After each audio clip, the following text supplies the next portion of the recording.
Hello കുട്ടീസ്, welcome back to my YouTube channel. ഇന്ന് ഞാൻ വന്നിരിക്കുന്ന ഒരു മോർണിംഗ് റൊട്ടീനായിട്ടാണ്. രാവിലെ എണീച്ച് വിളക്കൊക്കെ കണ്ട് കിങ്ങിണി നമുക്ക് സ്കൂളിൽ പോകാനായിട്ട് കുളിക്കാനുള്ള വെള്ളം ആദ്യം അടുപ്പത്ത് വെച്ചു. പിന്നെ ഇതാ കുടിക്കാനുള്ള പാല് തിളപ്പിച്ച് വെക്കുന്നുണ്ട്. മോൾ എണീക്കുമ്പോഴത്തേക്കും തണിഞ്ഞ് കിട്ടാനാണ് തിളപ്പിച്ച് വെക്കുന്നത്. പിന്നെ അരി അടുപ്പത്തിടാൻ വേണ്ടി വെള്ളവും അടുപ്പത്ത് വെച്ചു. ഇന്ന് ഞാൻ ഫ്രൈഡ് റൈസ് ആക്കി കൊടുക്കുന്നത്. അതുകൊണ്ട് തന്നെ ബിരിയാണി റൈസ് ഒരു ഗ്ലാസ് എടുത്തിട്ടുണ്ട്. അരി നന്നായി കഴുകി ഊറ്റുന്നുണ്ട് 2 തവണ. അരിയെല്ലാം നന്നായി കഴുകുമ്പോഴത്തേക്കും വെള്ളം നന്നായി തിളച്ചിട്ടുണ്ടായിനി. പിന്നെ അരി അടുപ്പത്തിട്ട് ഒന്ന് ഇളക്കിയിട്ട് അടച്ചു വെച്ചു. ഒരുപാടൊന്നും വേവണ്ട, ഒരു വെന്തൂന്നാവുമ്പോൾ തന്നെ നമുക്ക് വാർക്കണം. എന്താ വെച്ചാൽ ഒരുപാട് വെന്ത് പറ്റിയാൽ ടേസ്റ്റ് ഉണ്ടാവില്ല. അപ്പോൾ അരി ഇത് നന്നായി തിളക്കുന്നുണ്ട്. നമുക്ക് വെജിറ്റബിൾസ് എല്ലാം കട്ട് ചെയ്യുമ്പോഴത്തേക്ക് അരി നന്നായി വെന്ത് കിട്ടും. പിന്നെ ലൈറ്റ് ഇട്ട് ഫാനെല്ലാം ഓഫാക്കി കിങ്ങിണീനെ വിളിക്കാൻ പോയി.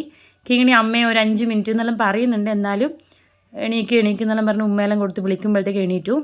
7 മണി ആ സമയമാകുമ്പോൾ വിളിച്ചത്. കിങ്ങിണീനെ വിളിക്കുന്ന കേട്ടിട്ട് ഇതാ അമ്മമ്മ എണീച്ചിരിക്കുന്നുണ്ട്. അങ്ങനെ ഇതാ കിങ്ങിണീനെ വിളിച്ച് എണീപ്പിച്ച് വരുമ്പോഴത്തേക്കും ചോറ് നന്നായി വെന്തിട്ടുണ്ടായിനി. പിന്നെ ഇതാ ഊറ്റി വാർത്തു. ഇനി ഞാനിത് തണിയാൻ വെക്കും. നന്നായി തണിഞ്ഞതിന് ശേഷം മാത്രമേ വെജിറ്റബിൾസുമായിട്ട് മിക്സ് ചെയ്യുള്ളൂ, അല്ലെങ്കിൽ കുഴഞ്ഞു പോവും. അപ്പോൾ അരി വാർത്ത് വെച്ചിട്ട് പിന്നെ ഇതിൻ്റെ ഒപ്പം കൊടുക്കാൻ ഞാൻ സോയാബീൻ ഫ്രൈ ആക്കുന്നത്. അപ്പോൾ ആ സോയാബീൻ ഫ്രൈ ആക്കാൻ വേണ്ടിയിട്ട് പാനിൽ വെച്ചു. നന്നായി ഫ്രൈ ചെയ്തെടുത്തിട്ട് പിന്നെ ഇതാ ഫ്രൈഡ് റൈസും സെറ്റാക്കിയിട്ടുണ്ട്. ഇതെല്ലാം ലഞ്ച് ബോക്സിലേക്ക് എടുത്ത് വെക്കുമെന്ന്. ഫ്രൈഡ് റൈസും അതുപോലെ തന്നെ സോയാബീൻ ഫ്രൈയും. പിന്നെ കക്കിരിക്കയാണ് ഞാൻ ഇതിൻ്റെ ഒപ്പം കൊടുക്കാറ്. ഇന്ന് കക്കിരിക്ക ഇല്ലാത്തതുകൊണ്ട് ക്യാരറ്റ് കട്ട് ചെയ്ത് വെച്ചിട്ടുണ്ട്. പിന്നെ സ്നാക്സിനായിട്ട് കുറച്ച് ആപ്പിളിൻ്റെ കഷ്ണവും എല്ലാം എടുത്ത് വെക്കുമെന്ന്. അപ്പം ഞാൻ ടവലിൽ ലഞ്ച് ബോക്സ് പൊതിയുമ്പോൾ മോള് പറഞ്ഞു, അമ്മ അങ്ങനെയല്ല, ഞാൻ കാണിച്ചു തരാമെന്ന്. അപ്പോൾ അവൾ കാണിച്ചു തരട്ടെ എന്ന് വിചാരിച്ചു. എൻ്റെ മോളാണ് അത് കവർ ചെയ്യുന്നത്. പിന്നെ അവൾ പറഞ്ഞ പോലെ ഞാൻ പൊതിഞ്ഞിട്ട് കിറ്റിലേക്ക് വെച്ചു. അങ്ങനെ ലഞ്ച് ബോക്സും സ്നാക്സ് ബോക്സും അതുപോലെ തന്നെ വാട്ടർ ബോട്ടിലെല്ലാം എടുത്തു വെച്ചു. പിന്നെ മൂപ്പർക്ക് ഉറക്കം മാറിയിട്ടില്ല, ഉറക്കമുണ്ട് അത്രേ. അപ്പോൾ എല്ലാം എടുത്ത് വെച്ച് സെറ്റ് ആക്കിയിട്ടുണ്ട്. ഇനി അടുത്തതാണ് എനിക്കും കിങ്ങിണിക്കും കുറേ ടാസ്ക്കുള്ള പണി, മുടി കെട്ടൽ. നമുക്ക് അത്യാവശ്യം നല്ലോണം മുടിയുണ്ട്. അതുകൊണ്ട് തന്നെ 2 ഭാഗവും പിന്നിടണം. അപ്പോൾ പഴുപ്പെല്ലാം എടുത്ത് മുടി കെട്ടി കൊടുക്കുന്നുണ്ട്. മുടി കെട്ടുന്ന സമയത്താണ് ഞാനും മോളും ഒരുപാട് കാര്യങ്ങളിങ്ങനെ സംസാരിച്ചുകൊണ്ട് നിൽക്കും.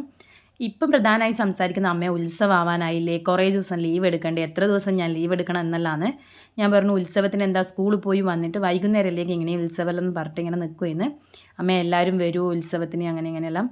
അപ്പോൾ ഇപ്രാവശ്യം കിങ്ങിണിക്ക് ഇങ്ങനെ ഫുൾ ഡേ ഉത്സവം കാണാൻ പറ്റൂ. അടുത്ത ഇയറിൽ കിങ്ങിൻ്റെ സ്കൂൾ ചേഞ്ച് ചെയ്യും, പുതിയ വീടിൻ്റെ അടുത്തേക്ക് മാറും. അപ്പം പിന്നെ സ്കൂളില്ലാത്ത ദിവസം മാത്രമേ ഉത്സവത്തിന് വരാൻ പറ്റൂ. അപ്പോൾ അതെല്ലാം ഇങ്ങനെ പറഞ്ഞുകൊണ്ട് മുടിയെല്ലാം കെട്ടിക്കൊടുത്തു. പിന്നെ ഇന്ന് യൂണിഫോമൊക്കെ ഇട്ടത് മോൾ ഒറ്റക്കാണ്. അതുകൊണ്ട് തന്നെ അത്രയും നീറ്റായിട്ടില്ല യൂണിഫോം ഇട്ടത്. ബെൽറ്റും യൂണിഫോമും എല്ലാം മോളൊറ്റയ്ക്ക് തന്നെ കുളിച്ച് വന്നിട്ട് ഇടുക ചെയ്തത്.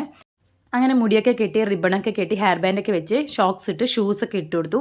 പിന്നെ അവൾ ഡ്രസ്സ് ഇട്ടുകൊണ്ട് തന്നെ ഞാനൊന്ന് ഡ്രസ്സെല്ലാം റെഡി ആക്കി കൊടുക്കുന്നത്. അങ്ങനെ ബാഗും കിറ്റ് കൊടുത്ത് ഞാൻ ഇറങ്ങി. കിങ്ങിണി മെല്ലെ വരൂ, ഇതാ വരുന്നുണ്ട്. അങ്ങനെ ഓട്ടോക്ക് വെയിറ്റ് ചെയ്തു. ഓട്ടോൻ്റെ സൗണ്ട് കേൾക്കുമ്പോൾ തന്നെ കിങ്ങിണി റോട്ടിലേക്ക് ഇറങ്ങി. അപ്പോഴത്തേക്ക് ഓട്ടോ വന്നു. പിന്നെ കിങ്ങിണീനെ ഓട്ടോ കയറ്റി ടാറ്റ പറഞ്ഞു വിട്ടു.